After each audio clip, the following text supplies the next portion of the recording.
Welcome everyone, HillBilly here. For a long time I've been wanting to make a cover for my sewing machine here. I thought I'd make one of canvas, so both my wife and myself had stopped by Joann's here a few days ago, and I picked up some really cool duck canvas. Of course I got it on sale, but I want to be able to put a cover on this. Keep the dust and stuff out of it. We're going to do a cover for just the machine today, not the thread tree or the spools of thread. Eventually I'll do one that does just it, but it'll be a separate cover. So starting off, I'll get some measurements here. Eventually, one other little note that I need to bring up. Eventually I want to put an EPS, electronic positioning sensor, or a needle positioning sensor system on this unit, and I almost thought about doing the cover and didn't really think about it, but there's going to be a little sensor that actually protrudes out here another 3.5–4 inches off the end of this wheel over here, so I need to incorporate that with the measurements. So we'll get started here in my handy little tape. I'm going to go just about 2 inches out past, so all my thread tensioning adjustments there will clear it. I'll bring it straight on back, just past this wheel, and I want to give it about 4 inches past the belt area here for the wheel. So it looks like it's about 31.5 inches we're going to go. So we'll get that wrote down here. Now that's the length of it. Next we'll go with the height of it. Doesn't really look like I'm going to have anything too much larger or taller than that. So probably about the height of this, because these look like they're just under that height. So that'll be kind of simple. I'll come right off the table here and look up. It's about 19 inches. Top of the cover are actually kind of set on this. It'll rest on these two. It being canvas, it ain't going to hurt anything. So let's go ahead and get our 19 inches wrote down here. About 19 inches tall. So we've got the length, we've got the height. Let's get the width of it. Now I do have one other thing we need to take in consideration. I have the shaft off of this LED light. It sets off just a few inches back here. The other thing is you see there's thread here. Now I really don't want to cut the thread or take the thread out of it every time I put the cover on it. I just want it to kind of be quick and simple and pull down over it. So the back of this, I'm going to create a split in the cover so that I can leave my thread on there, and it'll also go over this LED shaft in the back. So here's our, we'll go with the width here. And it looks to be like if I did 14 inches, it would cover the light, the stitch length lever and a reverse lever. And the shaft here on the back of the light looks like about 14 inches. So let's do that. We've got 14 inches wide. Now I kind of need to get a measurement on the where I'm going to put the split in the back.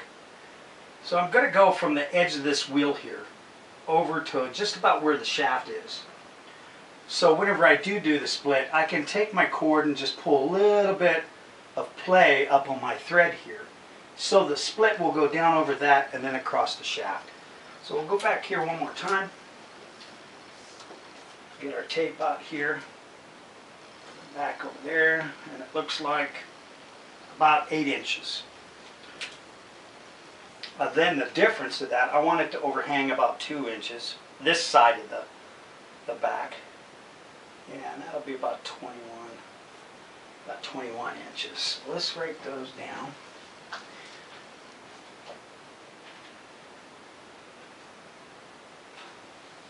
Alright. Now that we've got all our measurements, we can get busy started with making this.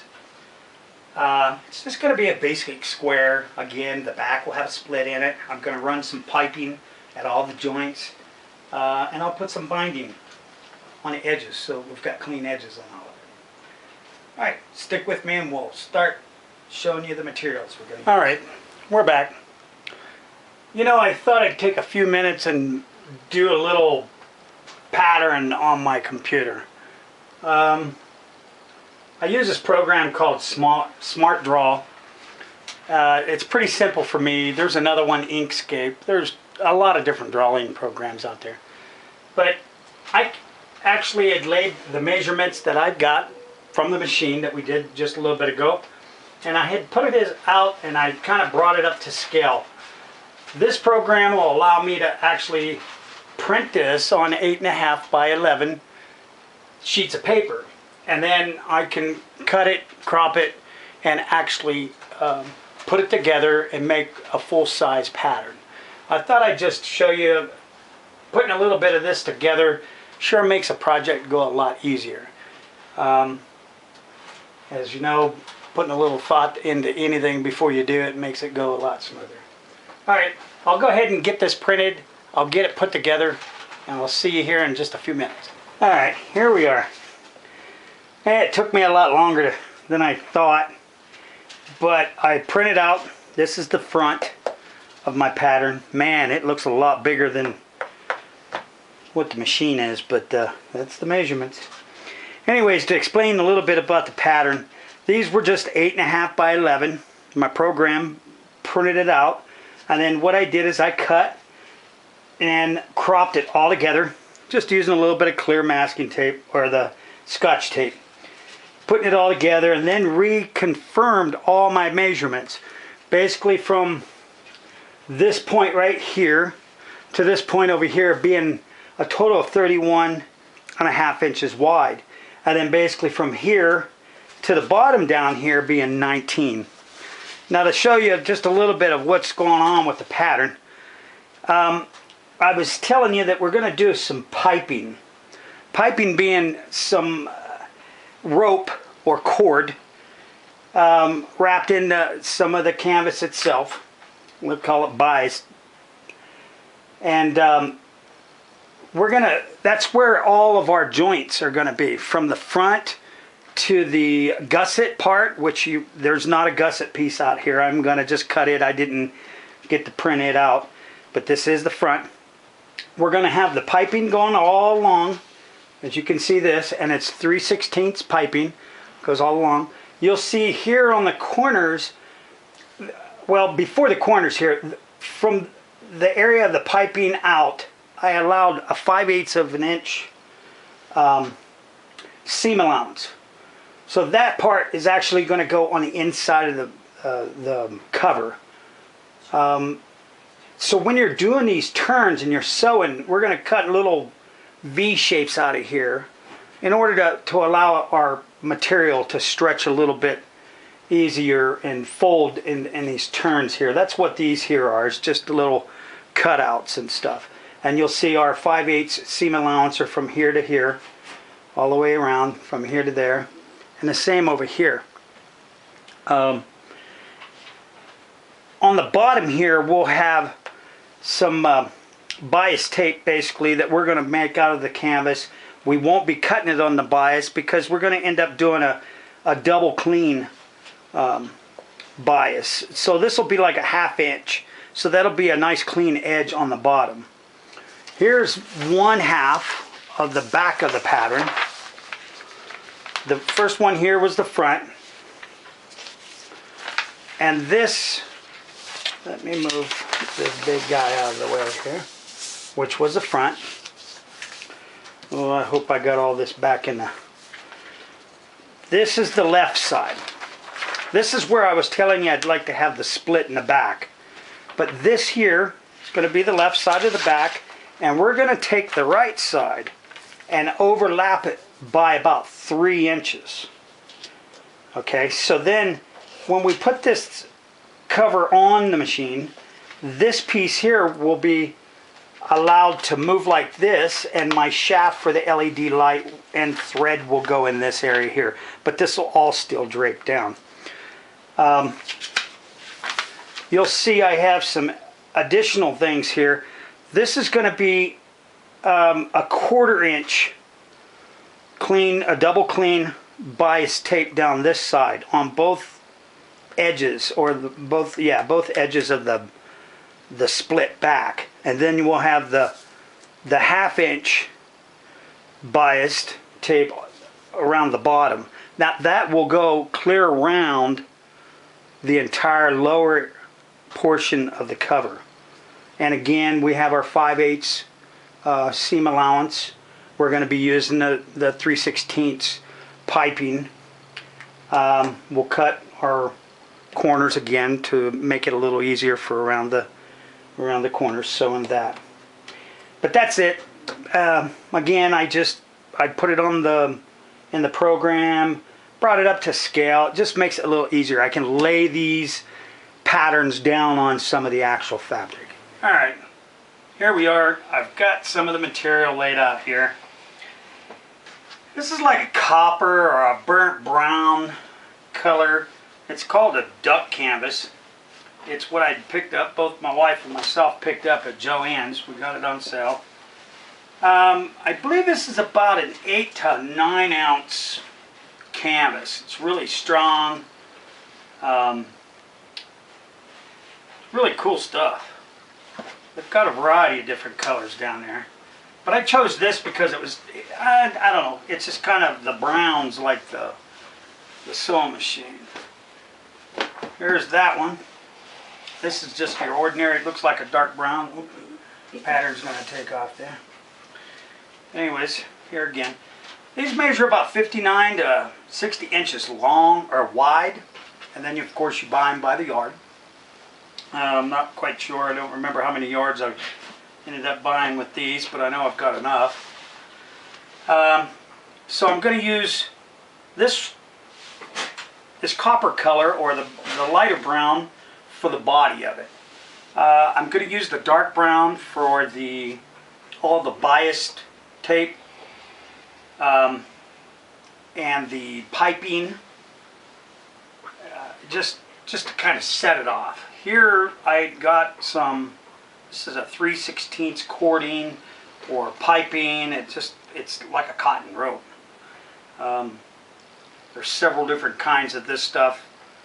If you're using something that you might be creating piping for outdoors, they make it where it won't rot or mold. This is just for an indoor stuff. It's not really waterproof or anything of that sort, but there's all sorts of different piping or cording that you can get. I picked up a couple of these. These are bias tape makers. Pretty nifty little things. Of course, I've just recently had found out about these things. They're really slick and cool. It's a double folded bias tape maker. You cut your material. Of course, the way they're designed is to cut it on the biased. I'm not going to get into a big discussion about that right now, but in our case here, because it's a double fold, I really won't need to actually cut it on the biased. But you cut it, this one here, it's a 1/2 inch biased folder. But you'll need to cut a piece that's actually 1 3/4 inches wide. And then you feed it in here, and it, like I said, it folds it twice. It folds it once and then folds it again. And that's what when we get finished, you'll see it as we go along and progress with it. But this is for the, it's 1 inch. We'll actually fold it down to 1/2 inch is what it is, half of that. And this one here is a 1/2 inch. It'll fold it down to 1/4 inch. And again, we'll cut a piece that's 1 inch long. It'll go through there, and it's a double folded bias maker also. I mocked up a small piece of kind of what I want the cover to look like. Not quite sure if you can see. Here's the piping. You'll see this, the darker brown. And then of course the lighter brown is going to be the body. Here is like the back. Now when I mocked this up, of course I mocked it up real quick so I don't waste a lot of other fabric creating this cover. And then doing the sizes. It's just a miniature one too. This is the back, and you'll see I've got it split. Now I did realize that after I did this one, I don't want the small part of this split to be on top. I want it to be on the bottom. So the long one will actually be over top of this by about 3 inches. But you'll see what I'm talking about, the split here. When we sew these together, I'll fold this inside out here so that you can see it. You'll see this is what I was talking about when I was discussing like a 5/8 seam allowance. You're allowing that much. Now later, of course, we can come along, we can either serge this to keep it from unraveling. It's not only going to go to a certain point anyways, or we could just trim it off and leave it as it is. I'm not quite sure if you can actually see this here, but you'll see where there's little slits in this stuff here, and that's to actually help the fabric bend on these corners. I'll turn it back inside, and here's what I was talking about, the bias tape, where it's just a little 1/4 inch. It finishes the edge off really nice. You'll see there's one here. And then the finished product on that cover that we're going to make, all around this cover at the bottom there'll be a 1/2 inch one. Just like this here. There'll also be a 1/2 inch one over here, and it'll end. And then it'll go all the way around the cover. So anyways, that's just a little mock-up on it. This will be the conclusion of the first part of making this cover. There's probably going to be about 2, maybe 3 parts, because I'm going to try to go step by step on making the piping, doing the folding on the biased tape maker and the folder, and then applying all that, and I'll actually show you sewing all of it together. Hope you've enjoyed this. Hope you follow us with the next videos also. If you liked us, give us a thumbs up, subscribe, and also do a comment at the bottom. Have a great evening.